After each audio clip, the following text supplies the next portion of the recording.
मैंने अभी कहा ना आपसे, ये ऐसी सरकार है कि जिस तबके के लिए एक्ट लाना चाहती है वो तबका कह रहा है कि हमें चाहिए ही नहीं एक्ट। ये किसके लिए उस एक्ट को लाना चाहते हैं? देखिए, यात्रा की व्यवस्था संबंधित कमेटियां सुचारू रूप से चला रही थी। बद्रीनाथ केदारनाथ टेम्पल कमेटी है जो कि बद्रीनाथ और केदारनाथ दोनों मंदिरों का प्रबंधन देखती है। गंगोत्री में अलग कमेटी है, वो वहां दर्शन का प्रबंधन देखती है। इसी प्रकार यमुनोत्री में अलग कमेटी थी जो कि वहां का प्रबंधन देखती थी। तो प्रबंधन से संबंधित लोगों के लिए तो एक्ट लाए नहीं है। दूसरा, जो हमारा पुरोहित समाज है, पंडा समाज है, उनको पूछा नहीं गया।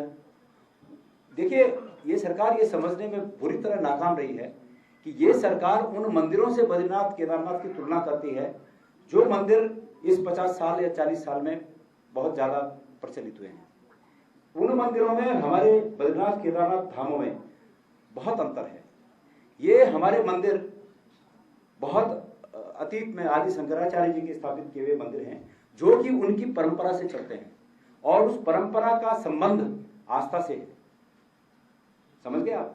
उदाहरण के लिए कि पंडित जी को दक्षिणा देने के बाद पैर छूना ये परंपरा है, लेकिन अगर एक्ट बन जाए कि आप पंडित जी को नहीं ले जा सकते हैं भगवान की पूजा करने के लिए, तो ये हमारी आस्था में बाधा है ना। मैं उदाहरण दे रहा हूं, एक एग्जाम्पल दे रहा हूं।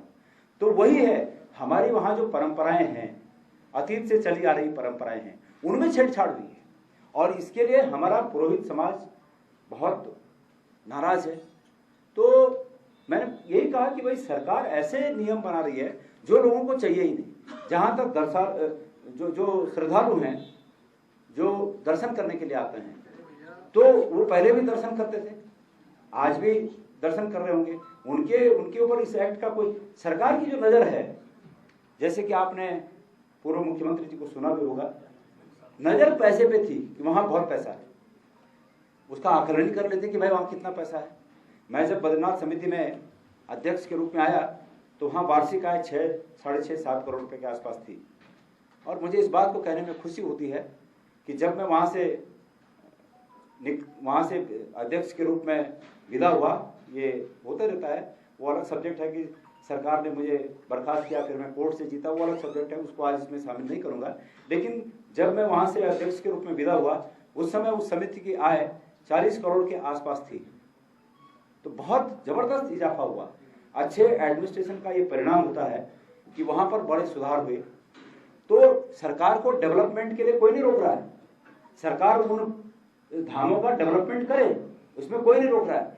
केदारनाथ में आपदा के बाद हरीश रावत जी की सरकार ने डेवलपमेंट के काम किए, कोई समिति ने नहीं रोका, कोई पुरोहित समाज ने नहीं रोका, लेकिन उनके हक हकूकों को जानबूझकर छेड़छाड़ करके इस नियत से कि यहाँ से सरकार को आमद होगी, ये निंदनीय है और इसको हम स्वीकार नहीं करेंगे। देखिए, देवस्थानम बोर्ड को लेकर हमने सभी से बात करने के बाद और उसमें जितने भी लोगों ने मुझे व्यक्तिगत रूप से मेरे सामने जिनके बात आई थी कि चाहे वो हमारे वहाँ पर रहने वाले हक हकूकधारी हों, पंडे, रावल, उससे प्रभावित होने वाले लोग, हमने कहा है कि हम एक हाई पावर कमेटी हम उसके लिए बना रहे हैं और हाई पावर कमेटी सबकी बात सुनेगी, जिनको जो आपत्तियां हैं उनका निस्तारण करेगी और उसके बाद ही जो है बोर्ड का काम आगे चलेगा।